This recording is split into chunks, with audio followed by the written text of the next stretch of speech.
All right, so here we go. Chapter 12. The fifth worm. I didn't even think he'd get through one. Look, said Billy to himself, staring down at the fried worm on the plate. Be sensible. How can it hurt you? I've eaten 4 already. Tom was just scared. He's like that. He eggs other people on, but he never wants to do anything himself. Give up? Asked Alan. Come on, said Joe. We haven't got all day. 5 more minutes, said Alan. Then I win. There's no time limit, said Billy. For the first time, he wondered what he'd do if he lost. Where could he get $50? Tough question. But how could he eat 10 more? Big, fat, soft, ugly brown things. He couldn't ask his father for $50. He heard Alan and Joe whispering together. He's gonna quit. Yeah, I knew he'd never make it when I bet with him. He talks big. Him and Tom are just the same, but they never do anything.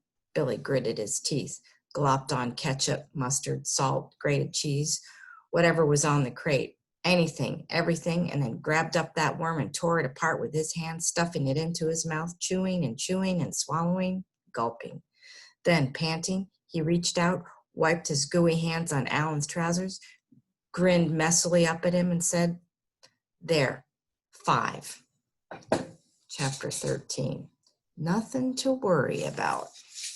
That night, Alan asked his father to show him $50.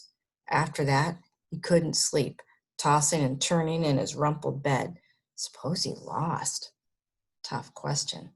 How he could just see himself asking his father for $50, begging for it on his knees, tears streaming down his cheeks, and then at Thanksgiving dinner, cringing while his aunts and uncles and cousins roared over his father's story of Alan's bet.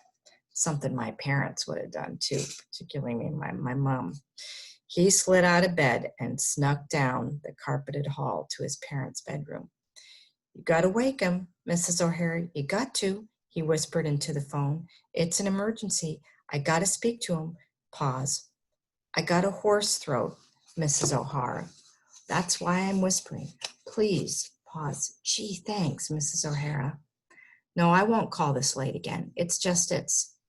He waited, gnawing at his thumbnail. A board creaked down the stairs. He stiffened. Silence. What do you want? Said Joe, suddenly over the telephone. Geez, I was sleeping. You woke me up. Joe, suppose I lose. My father will never let me take the money out of my savings account. I know he won't. Think I'll lose, Joe? Huh? Joe, tell me. Give it to me straight. Joe, I gotta know. I can't sleep. Joe sighed. Look, I told you this afternoon. You got nothing to worry about. He's cracking. Sure, he ate that one today. Sure, he might. So again, we see the interaction between these two sets of boys. Joe is realizing, they're 1/3 of the way through. And how's he going to get $50?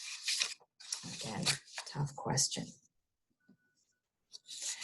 Chapter 14, the pain and the blood and the gore.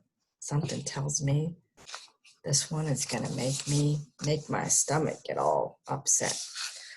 4 blocks away, Billy suddenly found himself in a bright-lit butcher shop, jostled by a crowd of enormous pigeon-breasted middle-aged women, shouting to make himself heard over the din of their clatter and the roars of butchers ordering about the weasel-faced boys who were lugging haunches and tubs of meat in and out of the refrigerator to the rear.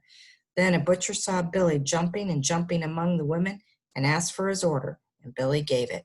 And suddenly he was shoved up close to the chopping block, and the butcher slapped down 10 black worms as big as snakes. And Billy tried to say that they were too big. He'd choke on them, but the butcher couldn't hear him over the thumps of the cleaver and the din of the women and the hoarse shouts of the other butchers. And before Billy knew what had happened, he was seated at a table in Longchamp's restaurant in Times Square in New York City with a large napkin tied under his chin and a waiter was uncovering a platter in which lay one of the huge black worms, coiled snakily, a red rose wobbling in the center of its coils. Now, I wasn't sure about this chapter, but all of a sudden, I think this is a dream. Okay, so we'll keep reading and see. How can I ever finish it, said Billy, and cut into a mammoth coil. Steaming pink juice flooded out. Billy ate and ate and ate, and then looked, and he must have eaten more than that. Then he looked again, and there was no hole at all. He had eaten and eaten and eaten, nothing at all. And then he felt something cold on his ankles and looked under the tablecloth. And there were two more of the huge worms around him and around him, his ankles.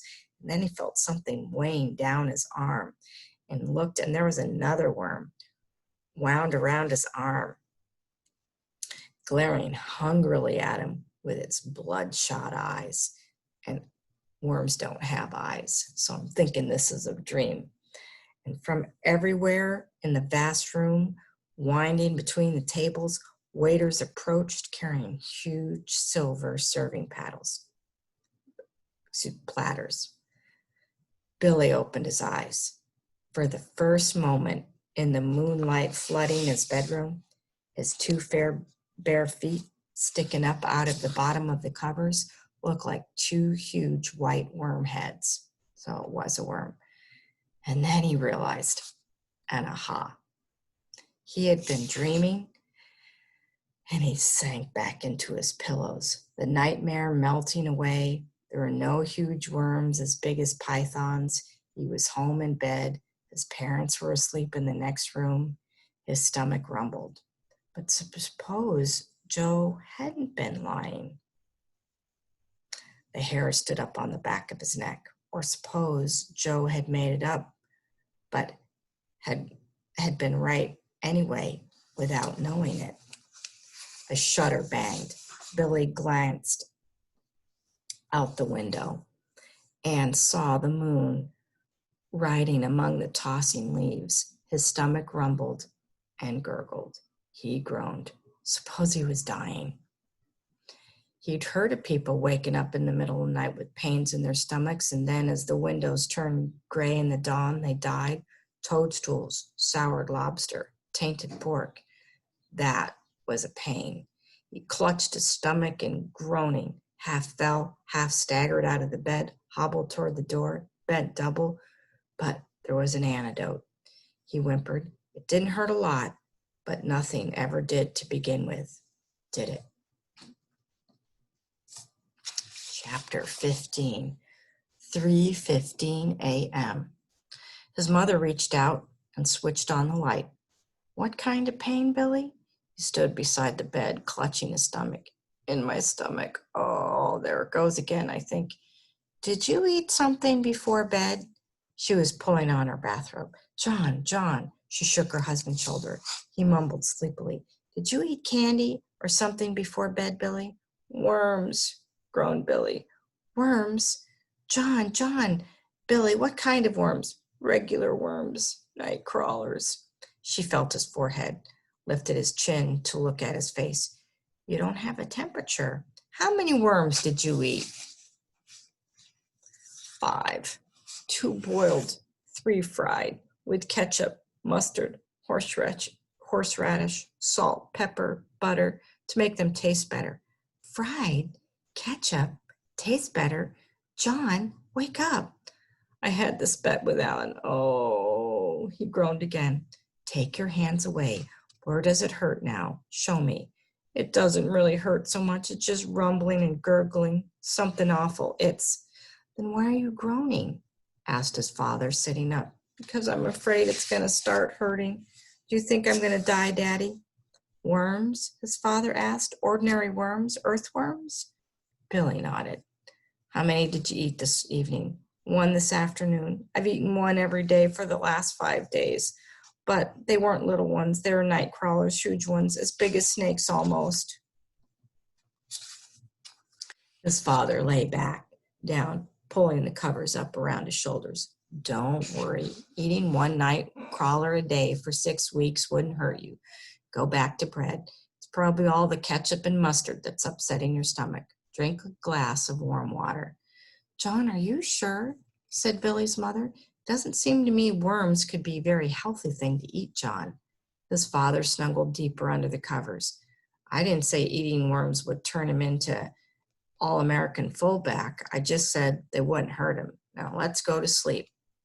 Billy's mother glanced at Billy, shivering beside the bed in bare feet and pajamas. Then she shook her husband again. John, wake up. I think you should call Dr. McGrath. You don't really know whether or not eating worms is harmful. I know you don't. Billy's father groaned and sat up. Now look, I am not going to call Dr. McGrath at 3:30 in the morning to ask if it's all right for my son to eat worms. That's flat. Secondly, I do know that Billy's not going to die before morning. If worms were poisonous, which they're not, he would have been laid up before this. Billy, you've been eating worms for 5 days?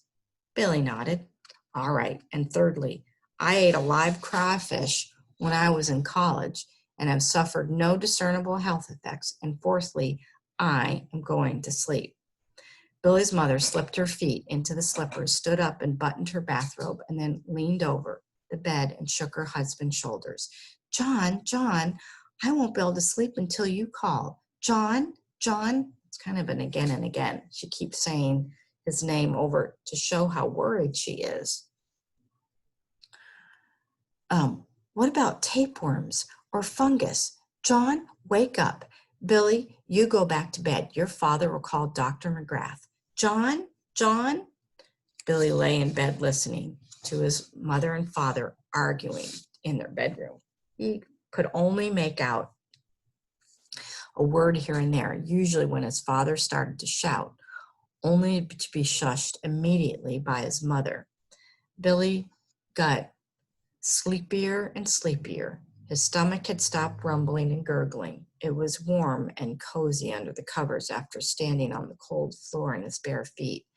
Then, in the midst of the foggy drowse, he heard someone dialing the phone in the hall outside his parents' bedroom, and then his father say, "Poison control," and explain the case. Then there was silence. Billy heard the water running in the bathroom, and his father said, "You're sure? These weren't little ones. These were night crawlers. And no long-range ill effects?" His father laughed. A bet, I think. And the next thing Billy knew, sunlight was streaming through the window, and Emily was skipping down the hall past his door singing, "Half a pound of tuppenny rice, half a pound of treacle. That's the way the money goes." His father shouted down the stairs, "Helen, do you know where my green tie with its red stripes is?" Let me see how much more time I got. And I'm going to stop there. Okay, kids, I'll be reading tomorrow. Bye.